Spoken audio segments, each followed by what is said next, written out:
Buenas noches.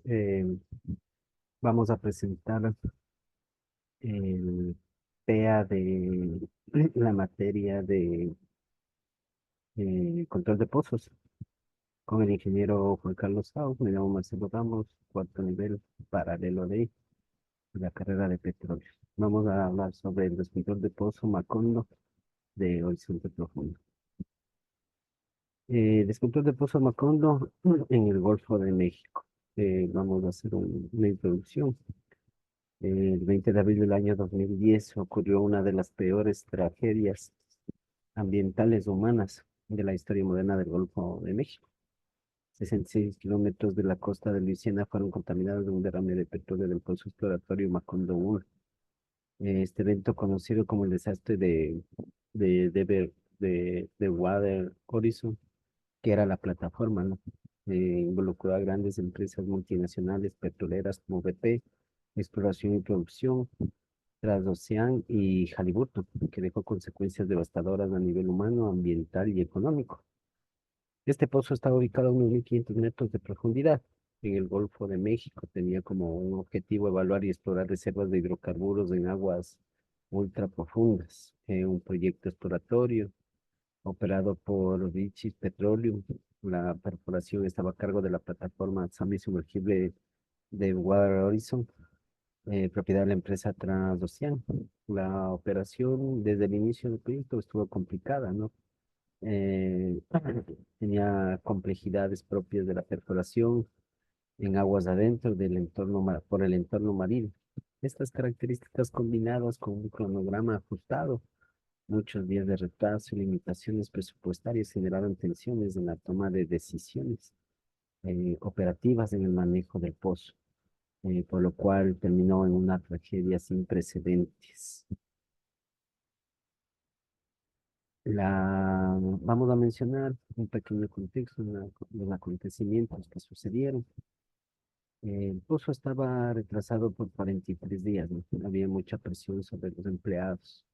La cabina de perforación, mientras se cambiaba el turno prácticamente, estaba verificando el ingeniero de operaciones que el pozo no tenga fugas mediante una prueba de presión negativa, confirmando que el tapón de cemento esté cumpliendo su función, ¿no? La cual era mantener el petróleo en el lugar. Si no fuese así, y si hubiera alguna fisura o un mal sellado, es lo que ocasionaría que el fluido prácticamente ingrese al, al, al cemento y prácticamente suba a superficie con fuerza, ¿no? Y puede haber un arremetido. La prueba lanzó lecturas inusuales, ya que la presión sobre uno de los indicadores, dice, a 1400 dp, mientras el otro indicador mantenía en cero, ¿no? Como observamos acá en las imágenes. El supervisor del día estaba seguro de que había un problema con la cementación abajo en el pozo y había una filtración del fluido al pozo. Mientras en el cambio de turno el otro supervisor de la noche realizó una prueba de presión negativa, que fue la segunda prueba. Eh, Esta prueba negativa es prácticamente una reducción de presión en el pozo, hacia hay menor presión dentro que fuera que afuera. Esto indicaría si hay algún agujero en el cemento y los hidrocarburos se filtrarían y se observaría un aumento de presión en los indicadores, esto con presencia de un representante de BP. Simultáneo realizan una verificación en la línea también de matado, una línea que va conectada desde la parte de arriba de la plataforma al pozo por 30 minutos sin tener también ningún flujo de salida. Por lo que este operador persuade a todos en la cabina que no hay ninguna fuga, pues, y sin proceder, y así proceder a desconectarse del pozo en el fondo del lecho marino. Sin embargo, los indicadores nuevamente envían otra señal de que va a haber un descontrol de pozo y hay una filtración de fluido, pero ignoran esta señal nuevamente, asumiendo de que se trata del llamado efecto de globo. Entonces ellos prácticamente omitieron la señal del indicador, ¿no? Que les daba la presión real que tenía o si que iban a tener un descontrol. Entre los acontecimientos igual, haciendo caso omiso a estas advertencias, el lodo empieza a salir violentamente en superficie. Para impedir el desastre, intentan controlar el pozo, cierran las válvulas para contener el fluido que sale del pozo, pero no consiguen. La presión es muy fuerte y el gas metano y altamente explosivo también empieza a expandirse por la plataforma, llegando al puerto de máquinas, encontrando una chispa y lo cual provoca prácticamente la primera explosión en la plataforma de Waderols. Inmediatamente el supervisor del sistema, ¿no? Marinos de la plataforma intenta activar el sistema EDS, una consola con un botón de emergencia, cuya función tenía el cortar las cizallas o tenazas cizallas o tenazas de acero la tubería de perforación y así sellando el pozo y desconectando el VOP. Así permitiría a la plataforma que se aleje prácticamente, pero esto no de igual manera falló. El otro equipo que era parte del BP, si fallaba este equipo EDS, era llamado el hombre muerto. Mm, Esto funcionaba cuando la comunicación entre la plataforma y el BOP se pierde. Aquí van adaptadas unas baterías grandes, ¿no? Que deben estar cargadas para actuar como un equipo prácticamente de emergencia si falla el EDS. Y estos dan suficiente energía abajo prácticamente para cortar la tubería de perforación y sellar el pozo, pero de igual manera fallar. Al estar una de ellas con el voltaje bajo, ya que estos funcionan con un cargado total de 20 voltios, una de ellas se encontraba con 7 voltios, entonces no tuvieron energía suficiente para activar el sistema bajo del corte de tubería y sellar el pozo. Todas estas fallas en los equipos y personas ocasionaron que no se pueda cerrar prácticamente el hoyo. Esta arremetida de gas y lodo que hubo en superficie durante 36 horas, la plataforma de Water Horizon se hunda generando el desastre ambiental prácticamente más grande del mundo, ¿no? Bueno, aquí vamos a hacer un análisis de prácticamente de las causas que se suscitaron en este accidente, en este descontrol de pozo, ¿no? Primero tenemos la comunicación eficiente. La comunicación eficiente entre las tres grandes compañías, desde tierra y en mar. Fue uno de los factores determinantes de este desastre. ¿No? BP, Halliburton, Transocean y el personal de la plataforma tomaron decisiones unilaterales. No hubo comunicación prácticamente eh, desde desde tierra y prácticamente desde mar. La urgencia también de la velocidad por los retrasos que llevaba las operaciones hacía que las personas estén con bastante presión, no por terminar rápido el pozo, el cambio de turno, la salida también del operador de la noche por un ascenso que tenía, pues también todo esto implicó a que tomen decisiones equivocadas, ¿no? Y que no investiguen a fondo prácticamente lo que pudo ocasionar que estas lecturas malas de presión en la eficiencia también de los costos, de implementar las probabilidades que el Pozo Macondo uno instalaría. Todo eso estaba inmerso prácticamente en el personal. La insuficiente número de centralizadores también, que bueno, que de uno de las posibles causas, ¿no? Prácticamente Halliburton recomendó pues poner 21 centralizadores, pero bueno, por el apuro y todo, por la demora que iban a tomar, a colocar y transportar esos centralizadores y el costo también que la plataforma era inmenso de operaciones, entonces pues también eso obligó, bueno, solo que se pongan 6 centralizadores. Eso también puede haber ocasionado pues prácticamente si no está el casing bien centralizado, el dato de la cimentación puede ser que el casing se vaya a un costado, pues la cimentación no sea uniforme y eso también aumenta el riesgo de la canalización del cemento y el pozo no. no estarían cementados.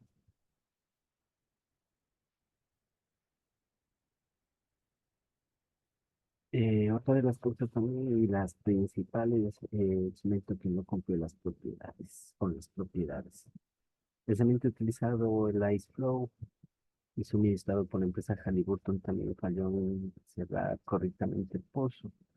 Este tipo de cemento era una fórmula a base de nitrógeno, el cual inyectaron burbujas diminutas de nitrógeno para crear espuma de cemento, por lo cual los daños de los dueños de la plataforma transocean no estaban de acuerdo desde un principio de utilizar este tipo de cemento, pero Halliburton y BP quedaron de acuerdo en nitrogenarlo, ya que este pozo McCollum estaba de un cemento ligero, por lo que el agujero era frágil y bueno, y también cada pozo necesita una fórmula diferente. Entonces decidieron pues con este tipo de cemento. Las fisuras que cerraron el cemento permitió que el petróleo mezclado con el gas salga a la superficie con mucha presión y siendo obsoleto este tapón. Las pruebas de cemento que realizaron la empresa Halliburton en los laboratorios de Jerusalén hicieron tres pruebas de cemento. La primera igual fue una prueba fallida. Eh, eh, Estas pruebas piloto de laboratorio en espuma de cemento con nitrógeno, las dos primeras, bueno, como les dijimos, fallaron, demostraron de tener serie estable, ¿no? La espuma de cemento.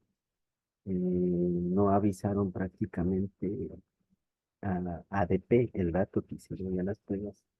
La última prueba que se realizó un día antes de la cimentación y ese momento les afirmaron que sí funcionó, pero en realidad ese tipo de cemento era inestable, ¿no? No, no era estable para utilizarlo, especialmente en este pozo que tenía mucha presión. Las pruebas posteriores demostraron que la densidad del cemento abajo prácticamente desde superficie a fondo bajó, o sea, prácticamente disminuyó la densidad. eh, y puede ser una posible causa por el flujo de gas también interno al pozo. Otra de las causas es el fallo del BOP.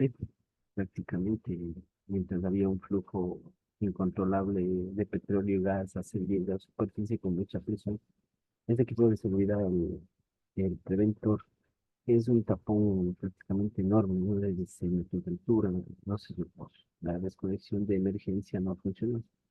En este momento crítico, el cual permitía que la plataforma se desconecte del pozo, como vemos aquí en las imágenes, y se aleje.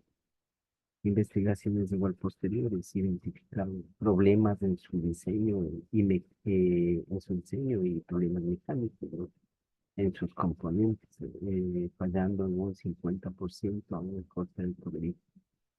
Entonces prácticamente el brote no se activó, no se activó y no se desconectó. El sistema EDS no se activó y prácticamente un BOP de offshore, un EDS de Emergency Disconnect Sequence, es un sistema de desconexión de emergencia que se activa cuando la plataforma pierde la capacidad de mantenerse en posición. El EDS es un sistema de un botón que permite cerrar prácticamente los rams para asegurar el pozo con cizallas, cortan la tubería de perforación y cierran el pozo, así el BOP se separa y permite que la plataforma se aleje. Así como tenemos aquí el panel de control y el botón de emergencia. El operador fue, lo activó, pero prácticamente no funcionó con el primer reventón. Posiblemente abajo no estuvo dañada la conexión y esto impidió que se active. Otro sistema que tenía después del EDS de seguridad, si es que fallaba, era le llaman el hombre muerto, ¿no? Que se denomina es el conjunto de cables que van conectan la plataforma en superficie al en fondo al lecho del mar marino, al lecho del mar. Por la explosión, la comunicación perdió entre estos elementos, se perdió la comunicación entre estos elementos Este sistema funciona a base de dos baterías enormes, como vemos aquí en las imágenes, las cuales las baterías prácticamente al estar con la carga suficiente daban la suficiente potencia pues para que la carga pues, se active y las cizallas prácticamente corten la tubería y hubieran sellado el pozo. Pero lamentablemente la batería, una de las baterías estaba descargada, pues, lo cual no se pudo activar.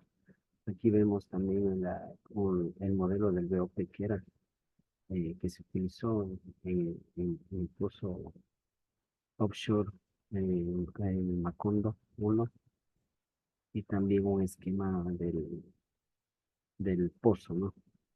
Con un total de profundidad de 18.360 pies prácticamente. Otra de las causas serían las pruebas negativas de presión y las más importantes.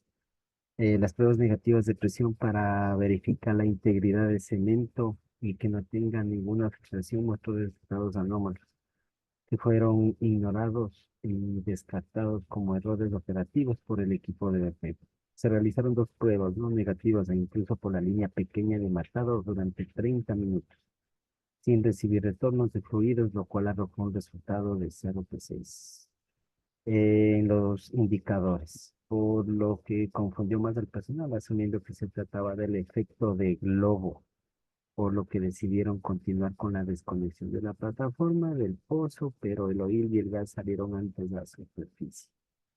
Como estamos viendo aquí en un ejemplo, esta es la línea prácticamente de matado, la cual les marcaba cero, estaba taponada. Eso les confundió, pero en realidad la presión después de la prueba negativa era de 1.400. El cemento ya se había filtrado prácticamente, los fluidos se habían filtrado ya en las fisuras del cemento, pues ya la arremetida estaba ya por llegar a superficie.